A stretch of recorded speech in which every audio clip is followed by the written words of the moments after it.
It was funny because I feel like you captured the spirit of the whole record with that song, with the one in the sense of just the way it opens.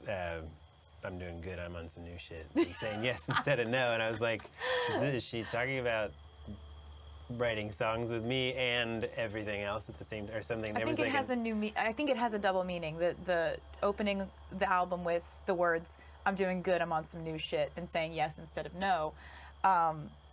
It applies to the situation that the song is written about, where, you know, you're updating a former lover on what your life is like now and trying to be positive about it. But it was also where I am creatively, where it's like, I'm just saying yes, I'm just putting out an album in the worst time you could put one out. I'm just making stuff with someone who I've always wanted to make stuff with as long as I've been a fan of the National, and I'm just gonna say yes to stuff. Yeah. And it worked out.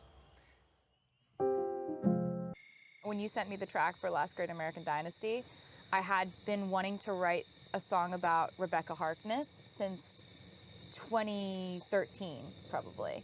And I'd never figured out the right way to do it because there was never a track that felt like it could kind of hold an entire story of somebody's life and whatever and move between generations or whatever. Then when I heard that, I was like, oh my God, I think this is my opening. I think this is my moment. I think I can write the Rebecca Harkness story. That song is such a folklore moment to me because it's not about you, but it is all about you.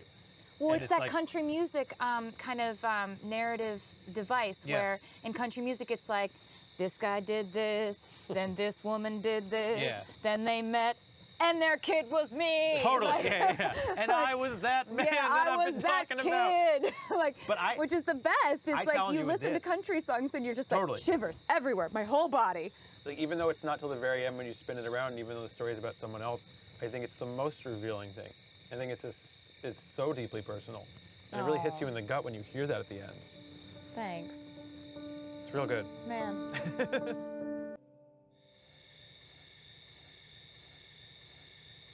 I only wish our other two co-writers were here. Justin Vernon and William Bowery. Justin is one of the greatest ever. William, I never got to meet. There's been a lot of discussion about William Bowery and his identity, because it's not a real person. It's not? Jack. I'm doing a bit. The bit, that would have gone on forever. What? Who? When? So, William Bowery is Joe, as we know. And Joe plays piano beautifully, and he's always just playing and making things up and kind of creating things. And Exile was crazy because Joe had written that entire piano part, that dun dun dun dun dun dun dun dun dun, and it was singing the Bon Iver part, that I can see you standing, honey, with his arms around your body, laughing, but the joke's not funny at all. And lyrics too? Yeah, he was just singing it the way that the whole first verse is. Wow. And so I was entranced and asked if we could keep writing that one. And it was pretty obvious that it should be a duet because he's got such a low voice and it sounded really good sung down there and in that register. And then we're really, really, really big Bon Iver fans, and you know. So cool. We know that Aaron knows him. But I was too afraid to suggest it. But I just, when I sent it to Aaron, I was like, this is hopefully a duet. I don't know who with, who would it be with? Who do you think would be good with this? And Aaron was like, I think Justin would love this. And you're like, really? Okay, that could be interesting. I couldn't say it. I couldn't say it. Is that really what happened? No, I couldn't say it with words, because if I would have said it and he would have gone to Justin and Justin would have said no, it would have hurt too much. Interesting. And when we talked about it, I was like, I think he's gonna be really inspired by this. And then we sent it to him, and he was. And then the process of working on it, and what he sent back, and he wrote, like, you didn't ask him to write anything, but he wrote this, like. He wrote this amazing bridge. He wrote, so step right out, there is no amount, and like that whole bit. I kept thinking this isn't really going to happen. Like, Justin is going to change his mind about this because this isn't a part of my reality. There's no way that this is going to happen. He's gonna record the vocals and then decide he doesn't want to be on the record, and then that just never happened. Like, he he just is on the album and he's just the coolest, and that's what's happening.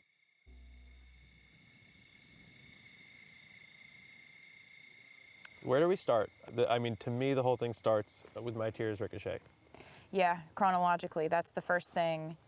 I wrote that one alone, and it's definitely, I think, one of the saddest songs on the album. Yeah, I think it's one of the best songs you've written. Oh, thanks. Which is, I think, why you crowned it as a track 5. Yeah, picking a track 5 is sort of a pressurized decision, but I knew from day one this was probably going to be it. It's kind of a song about karma. Yeah. It's a song about greed. It's a song about how somebody could be your best friend and your companion and your most trusted person in your life, and then they could go and become your worst enemy who knows how to hurt you because they were once your most trusted person. It's the worst betrayal. Yeah. It does remind me of people going through a divorce and having that person that they swore to be with forever then become the person that they spend most of their time talking shit about. Yeah, and it is that ultimate betrayal when someone, messed you up from the inside. Mm-hmm. Writing this song, it kind of occurred to me that in all of the superhero stories, the hero's greatest nemesis is the villain that used to be his best friend. Yeah. That sort of thing. When you think about that, you think about how there's this beautiful moment in the beginning of a friendship where these people have no idea that one day they'll hate each other and try to really take each other out. I mean, that's really sad and terrible. But that's the bird's eye view quality of the song that I think is so unique, because they're both great, but sometimes you write like very in the moment. Yeah. And you're like, this happened and this is how I feel. And I love that. But this song, which is interesting that it's the first one that happened because I think it became a huge theme on the album, it's very pulled back. Mm-hmm. It's very pulled back and commenting on the whole experience of it. It's very powerful to me.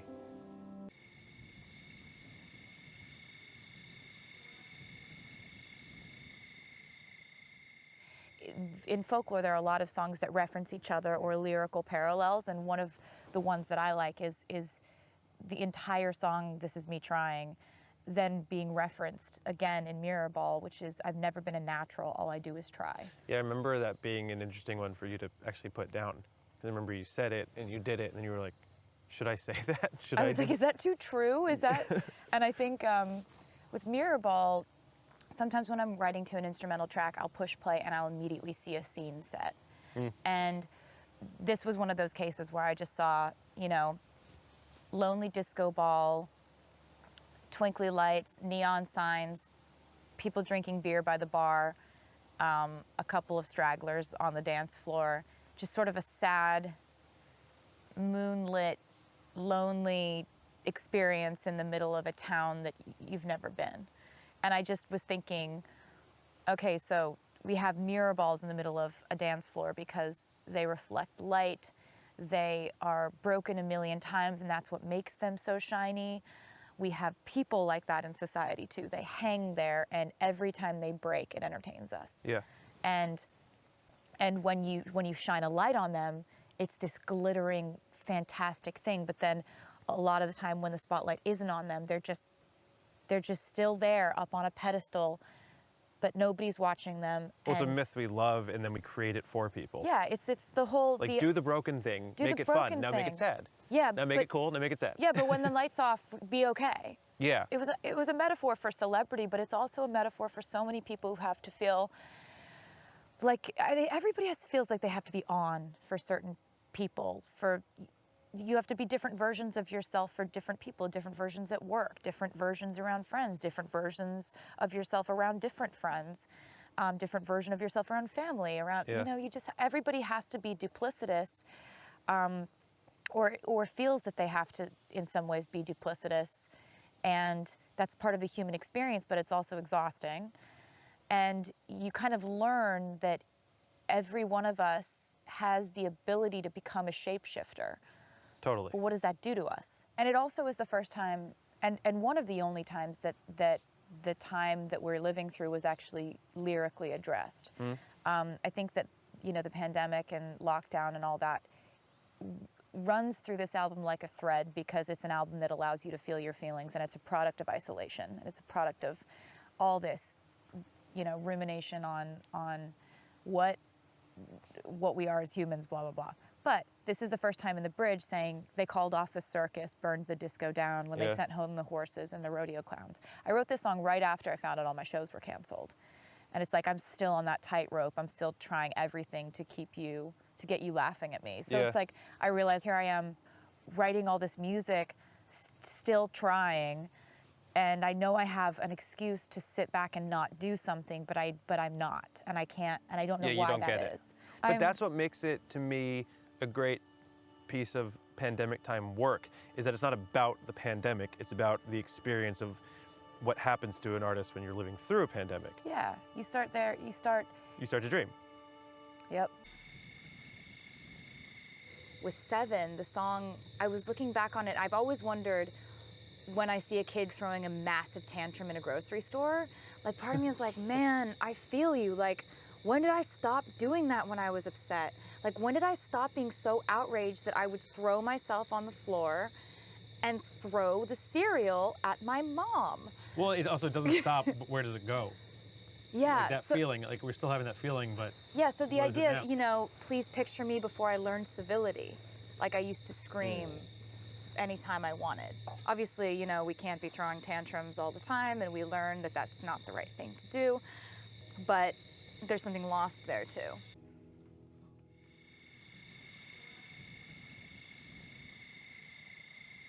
It's a weird experience to work with you. And now Aaron can understand it. No, I'm serious, because it's like, here's the song. Oh, wait, here's the bridge. Wait, here's a better bridge. Okay, now the perfect bridge.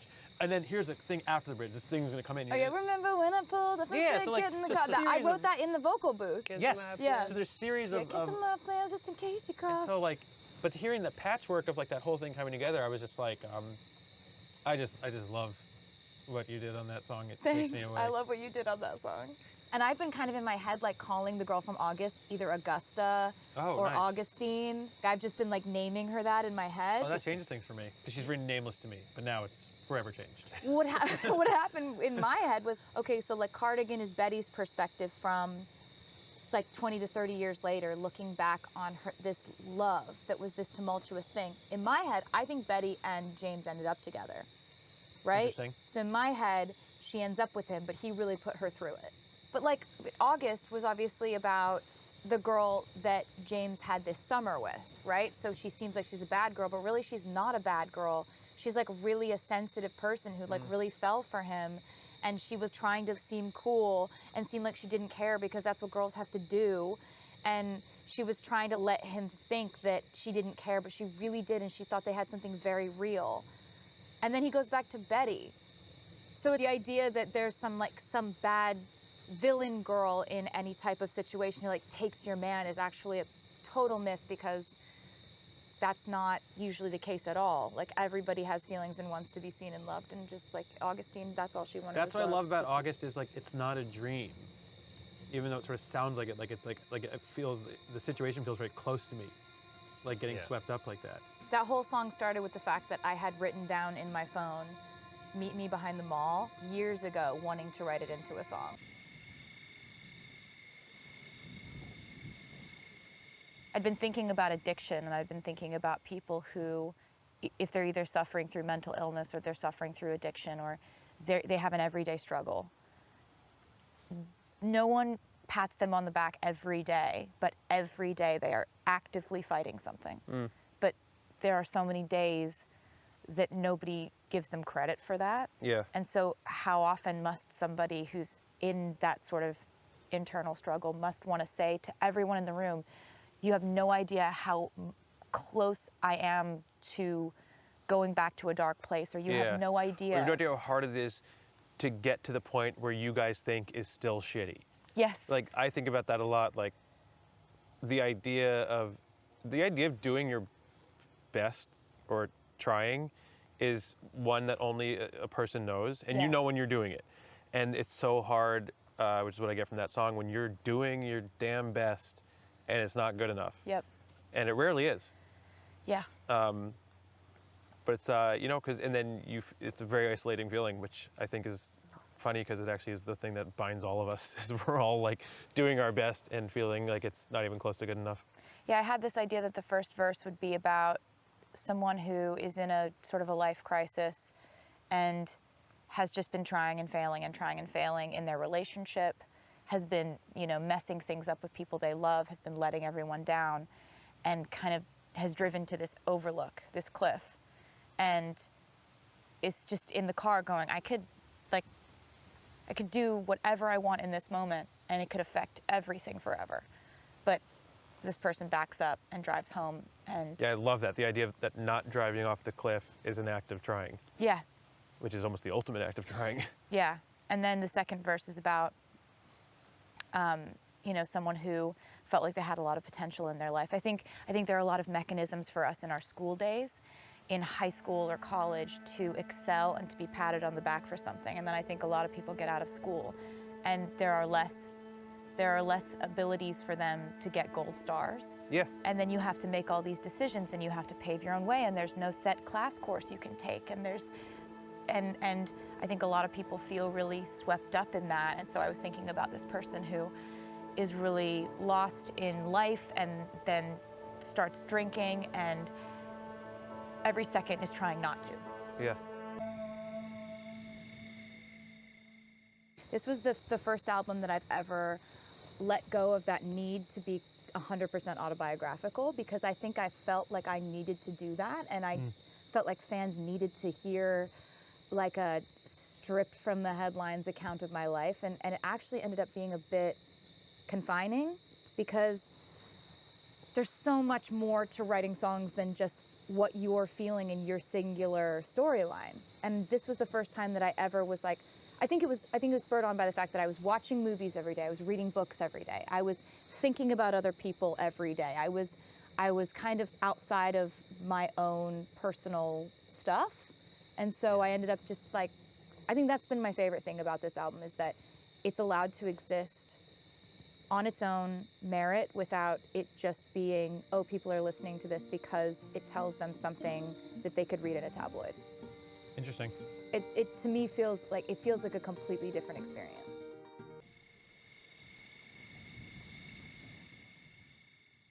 So Invisible String, when I first heard the track that you sent me, I thought, I have to write something that matches it. And pretty quickly I came upon the idea of fate, because sometimes I just, go into a rabbit hole of thinking of how things happen. And I kind of love the romantic idea that every step you're taking one step closer to where you're supposed to be, guided by this little like invisible string. I remember when I bought this little guitar that has a rubber bridge, which you have one now too, but it has this like... you got me one and sent it to me, and it was like, I couldn't believe opening up this like beautiful, isn't it 50s guitar? It is from the late 50s, and Wow. it's been like renovated so that the bridge deadens the strings and it sounds really old, and it's just a really kind of writes songs for you in a way, because it's so fun to play. And that was the first one that I wrote with it. And then you wrote this incredible song that is all about fate, and that was another moment where I just felt there was this serendipity happening between us and crazy chemistry. As far as like you took exactly what I had written, and it was as though we wrote it together in a room or something. I remembered I wrote it right after I sent an ex a baby gift. And I was just like, man, life is great. And I just remembered thinking like, this is a full signifier that life is great. Mad Woman, the first time I heard that piano thing you had written, I just felt like it's got these sort of ominous strings underneath it, and I was like, oh, this is female rage. Like, this is a song about female rage. It has to be. Like, I have to figure out how to make this about female rage. And then I was thinking, the most rage-provoking element of being a female is the gaslighting that happens when, for centuries we've been just expected to absorb male behavior silently, right? Silent absorption of whatever any guy decides to do. And oftentimes when we, in our enlightened state and our emboldened state now, respond to bad male behavior, or somebody just doing something that was absolutely out of line and we respond, that response is treated like the offense itself. Yeah. You know, there's been situations recently with somebody who's very guilty of this in my life, and it's a person who makes me feel, or tries to make me feel, like I'm the offender by having any kind of defense to his offenses. It's like, oh, I have absolutely no right to respond, or I'm crazy. I have no right to respond, or I'm angry. I have no right to respond, or I'm out of line. Yeah. So you providing the musical bed for me to make that point that I've been trying so hard to figure out, how do I say that? How do I say why this feels so bad?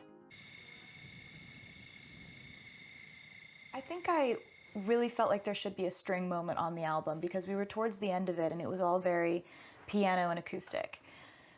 And you're so good with string arrangements, and, you know, Bryce is, I mean, a genius. And I kind of felt like there should be a moment where there's a song that was unlike anything I'd done before and could really kind of exercise that muscle that I know that you have. And I couldn't, when I heard it, I remember thinking, maybe I want to tell a sports story, because I had just watched The Last Dance.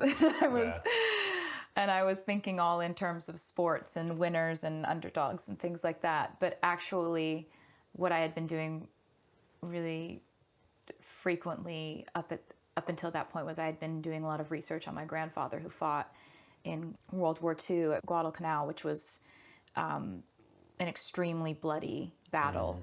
And, you know, he never talked about it, not with his sons, not with his wife. Nobody got to hear about what happened there. And so my dad had to do a lot of research, and he and his brothers did a lot of digging and found out that, my granddad was exposed to some of the worst situations you could ever imagine as a human being. And so I kind of tried to imagine what would happen in order to make you just never be able to speak about something. And then when I was thinking about that, I realized that there are people right now, you know, taking a 20-minute break in between shifts at a hospital, who are having this kind of trauma happen to them right now that they will probably never want to speak about, you know? And so I just kind of thought, like, this is an opportunity to maybe tell that story. The way you weave that together, where there's remembrance and bearing witness to your family's history, but then recognition of who the heroes are today, so moving. And I tried, the sense of harmony in that song is really different than other songs. And again, it was as though we did it in the same room and like worked out the chords and everything, and how you sing to it feels different than any other song. And it was another moment where it just felt like I was just thankful to be a musician, or like, this is why I play music. I felt that way with this song too, where it was just like, how did this slot into place and come together? I often feel with this album, like there have been times in my life where things have fallen apart so methodically, and I couldn't control how things were going wrong, and nothing I did stopped it. And I felt like I had just been pushed out of a plane and was like scratching at the air on the way down, and like I felt like just like the universe is just doing its thing. It's just dismantling my life, and there's nothing I can do. And this is a weird situation where ever since I started making music with you, I've felt like that was like the universe forcing things to fall into place perfectly, and there was nothing I could do. Yeah. It's one of those weird things that makes you think about life a lot, where, you know, this lockdown could have been a time where I absolutely lost my mind, and instead I think, you know, this album was like a real flotation device for both of us.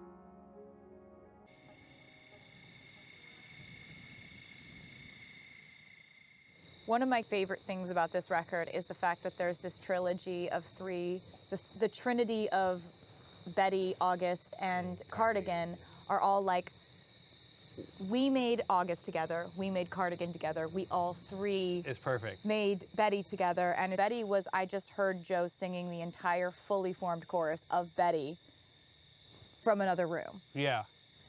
And I just was like, hello.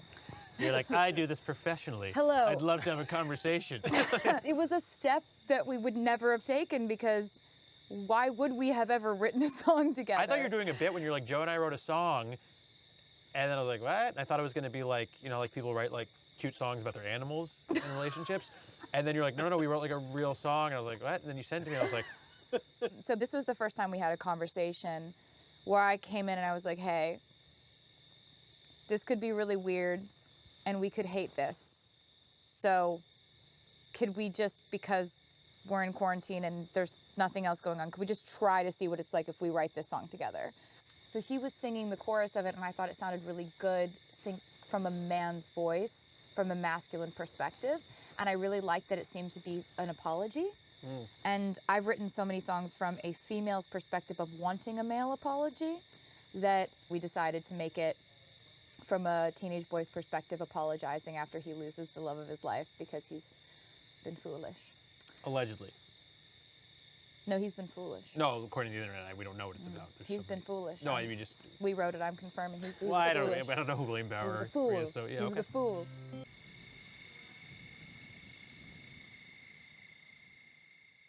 With the song Peace, when you sent me this instrumental, the first word that I thought of was this is what peace sounds like. It's got this, this amazing bass line that just made me feel like this is serenity, this is peace. And then I was thinking, maybe you just start with the obvious and think about how that could be told in an interesting way that kind of goes against the title. Like, I could never give you peace over the most peaceful sounding instrumental track. Yeah.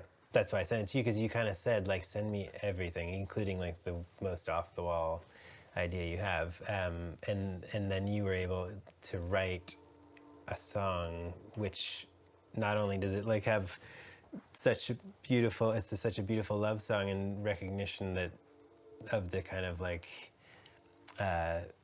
insecurity in any relationship that, like, will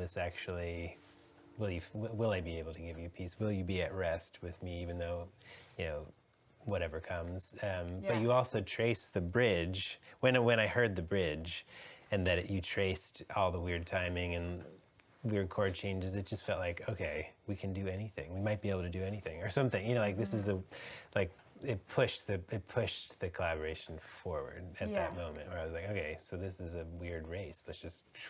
Yeah, I think this is a song that's like extremely personal to me, because there are times when I feel like with everything that's in my control, I can make myself seem like someone who doesn't have an abnormal life. And I try that every day. Every day it's like, how do I make myself among my friends and family and my loved ones not see this big elephant that's in the room for our normal life, because I don't want the elephant in the room. Yeah. If you're going to be in my life, I feel like there's a certain amount that comes with it that I can't stop from happening. Yeah. I can't stop from you getting a call in the morning that says, the tabloids are writing this today. I can't help it if there's a guy with a long lens camera 2 miles away with a telescope lens taking pictures of you. I can't stop those things from happening. And so this song was basically like, is it enough? Is the stuff that I can control enough to sort of block out the things that I can't? Yeah. So it makes me really emotional to hear this song and to know that a lot of people related to it who aren't talking about the same things that I'm talking about. They're talking about human complexity. Yeah. I love that about the record in general and this song specifically, because to me it's about, I have in my life suffered from depression, and I'm a hard person to be in a relationship with or be married to, because I go up and down and I can't help it. It's like a chemical thing that happens sometimes, and music is a way of dealing with that for me.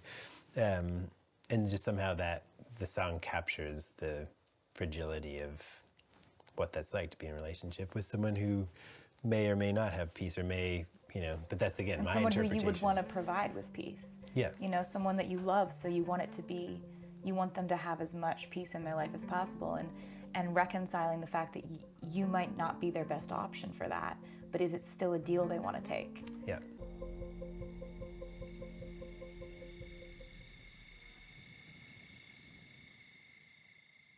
Okay, the word hoax is another word that I love, because I love that it has an X, and I love the way that it looks, and I love the way it sounds. I think with this song being the last song on the album, it kind of embodied all the things that this album was thematically, like confessions, incorporating nature, emotional volatility and ambiguity at the same time, sort of love that isn't just easy.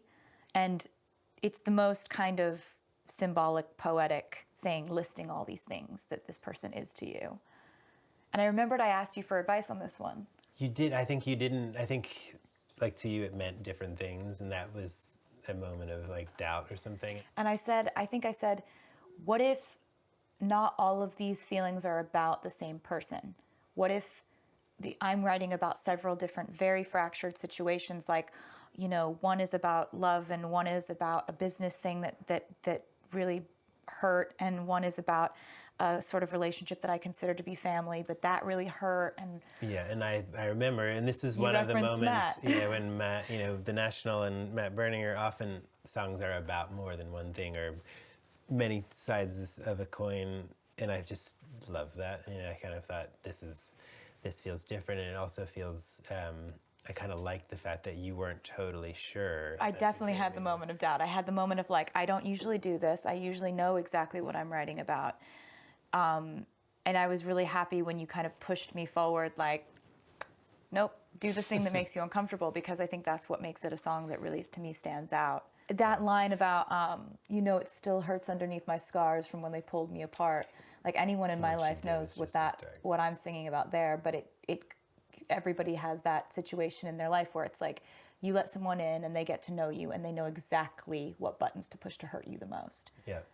That's that thing where the scar healed over, but it's still painful. They still have phantom pain. Yeah. I think the part that sounds like love to me is, don't want no other shade of blue but you, no other sadness in the world would do. Yeah. It sounds like, to me, that sounds like what love really is. Like, who would you be sad with? And who would you deal with when they were sad? And, like, gray skies every day for months, would you still stay? Yeah.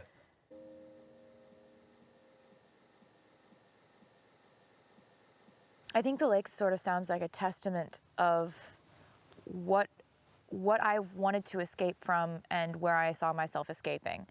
We'd gone to the Lake District in England a couple years ago.